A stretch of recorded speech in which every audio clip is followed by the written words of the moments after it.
نحمده ونصلي على رسوله الكريم أما بعد فقد قال الله تعالى وفي القرآن العليم وفي القرآن المجيد بسم الله الرحمن الرحيم. என கொடுக்கப்பட்டுள்ள தலைப்பு மதம் மாறும் மாதுக்கள், அதாவது பெண்கள்.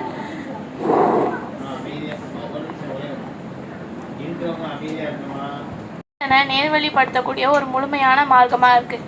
அதை அறியாமையும் தவறான புரிதலாலையும் சமூக அழுத்தத்தினாலையும் உணர்ச்சிகளாலையும் போன்ற காரணத்தினாலையும் சில பெண்கள் இஸ்லாமை விட்டு விலகிடுறாங்க. இது மிகப்பெரிய இழப்பாகவும் இருக்குது. ஈமான் எவ்வளோ முக்கியம் அப்படின்னா, ஈமான் தான் ஒரு முஸ்லீமுக்கு அடிப்படை. அல்லாஹையும் நபி ஸல்லல்லாஹு அலைஹி வஸல்லம் அவர்களையும் குர்ஆனையும் உறுதியாக நம்பணும். ஈமான் பலகீனமாக இருக்கிறனால தான் வழி தவறல் ஏற்படுது. மத மாற்றத்துக்கு முக்கியமான காரணம் இஸ்லாம் கல்வி பற்றாக்குறையாக இருக்கிறது, குடும்ப ஆதரவு இல்லாமல் இருக்கிறது, திருமணம், காதல் காரணங்களால் உணர்ச்சி அழுத்தம், உலக ஆசைகள், இஸ்லாம் பற்றி தவறான பிரச்சாரம், இதனால தான் இந்த மத மாற்றம் ஏற்படுது. இஸ்லாத்தில் பெண்களோட நிலை எப்படி இருக்குது அப்படின்னு சொன்னால், இஸ்லாத்தில் பெண்களை உயர்ந்த மரியாதை கொடுத்து நடத்துகிறாங்க. தாய், மகள், மனைவி என்று எல்லா நிலைகளிலுமே அவங்கள கண்ணியப்படுத்தி தான் இருக்காங்க. உரிமைகள் எல்லாமே அவங்களுக்கு பாதுகாக்கப்பட்டு மேன்மையாக தான் இருக்குது. அதாவது பள்ளி மற்றும் கல்லூரிகளில் பயிலக்கூடிய இஸ்லாமிய சகோதரிகளை எப்படியாவது மதம் மாற்றி அவங்கள காஃபிராக்கணும் அப்படின்னு கயவர்கள் கூட்டம் ஒன்று சுற்றிட்டு இருக்கு. அதை தெரியாமல் நம்ம முஸ்லீம் பெண்களும் அவங்க பேசுறதெல்லாம் நம்பி அதே மாதிரி அவங்க கூப்பிட்ற வழிக்கு அவங்க போயிடுறாங்க. இது பண்ணக்கூடாது அப்படின்னு சொல்கிறாங்க. இந்த ஆண்டில் மட்டும் துவக்கத்திலிருந்து முடிவு வரைக்கும் பல முஸ்லீம் பெண்கள் மதம் மாறி காஃபிராயிருக்காங்க. இதுக்கு எல்லாமே இந்த கைவர்கள் கூட்டம் துணை போகுது. அது மட்டும் இல்லாமல் நம்மளோட சட்டமும் இதுக்கு துணை போகுதுன்னு சொல்கிறாங்க. இது போன்ற சம்பவங்கள் நிகழ்றதுக்கான காரணம் என்னென்னா, பெற்றோர் பெண் குழந்தைகளை முறையாக கவனிக்காமல் இருப்பது, அளவுக்கு அதிகமாக பணம் கொடுப்பது, பெண்கள் எங்கே செல்கிறாங்க எங்கே வராங்கன்றதை கவனிக்காமையும் கண்டிக்காமலையும் இருப்பது, மார்க்கத்தை பற்றி போதிக்காமல் படம், வீடியோ இதெல்லாம் அனுமதிப்பது, பெண் குழந்தைகளை தனியாக வாழ அனுமதிப்பது, இதையெல்லாம் தான் இந்த மத மாற்றத்துக்கு முக்கியமான காரணமாக இருக்குது. இது எல்லாத்தையும் விட மிக முக்கியமான காரணம் என்னென்னா, இதுதான் ரொம்ப அடிப்படையாகவே இருக்குது, குடும்ப ஆதரவு இல்லாதது.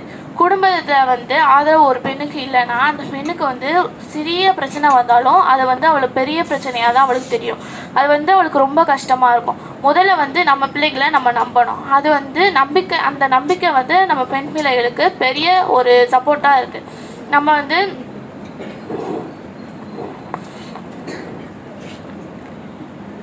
பெற்றோருடைய நம்பிக்கை இல்லாதனால தான் அந்த பிள்ளைங்களுக்கு சிறிய பிரச்சனை கூட பெரிய பிரச்சனையாக தெரியுது.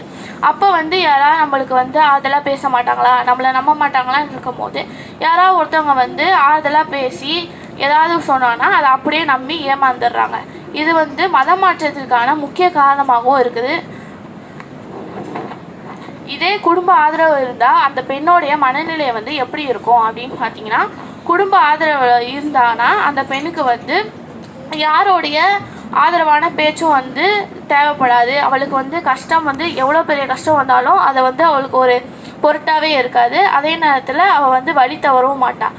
அப்படியே அவள் வழி தவறி அவளை யாரும் பேசி கூட்டிகிட்டு போனாலும் அவள் ஒரு தடவையாவது யோசிப்பாள். நம்ம குடும்பம் நம்பி தானே நம்மளை ஸ்கூலுக்கு அனுப்பிச்சிருக்காங்க, காலேஜுக்கு அனுப்பிச்சிருக்காங்க, நம்ம அவங்கள ஏமாற்றக்கூடாது அப்படின்னு யோசிக்கிறதுனால அந்த பெண்ணோடைய மனசு உறுதியாகி வழி தவற விடுவாள்.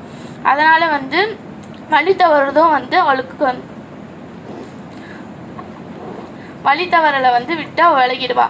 அதை முதல்ல நம்ம பிள்ளைகளை நம்ம நம்பணும். அதுக்கப்புறம் அதுதான் அவங்களுக்கு பெரிய பலமாகவே இருக்கும். திருக்குரானில் அல்லாஹ் தாலா கூறுகிறான், முக்மீன் பெண்களே நீர் கூறுவீராக, தங்கள் பார்வையை தாழ்த்தி கொள்ளணும், தங்களுடைய வெக்கத்தை பேணி கொள்ளணும் அப்படின்னு சொல்லி அல்லாஹ் கூறுகிறான். பெற்றோர்கள் நீங்கள் சிந்தித்து பாருங்கள். வெள்ளம் கரை கறந்து ஓடுனதுக்கப்புறம் கவலைப்பட்டு ஒரு பிரயோஜனமும் இல்லை. அதை ஃபஸ்ட்டு ஆரம்பிக்கும் போதே அதுக்கு அணை போட்டோம்னா நம்ம பெண் பிள்ளைகளை நம்ம காப்பாற்றிக்கலாம் அப்படின்னு சொல்கிறாங்க. சிந்திப்போம், செயல்படுவோம். சூழ்ச்சிகளை நாம் சூழ்ச்சிகளால் வெல்லுவோம். அஸ்ஸலாமு அலைக்கும் வரஹ்மத்துல்லாஹி தஆலா வபரகாத்துஹு.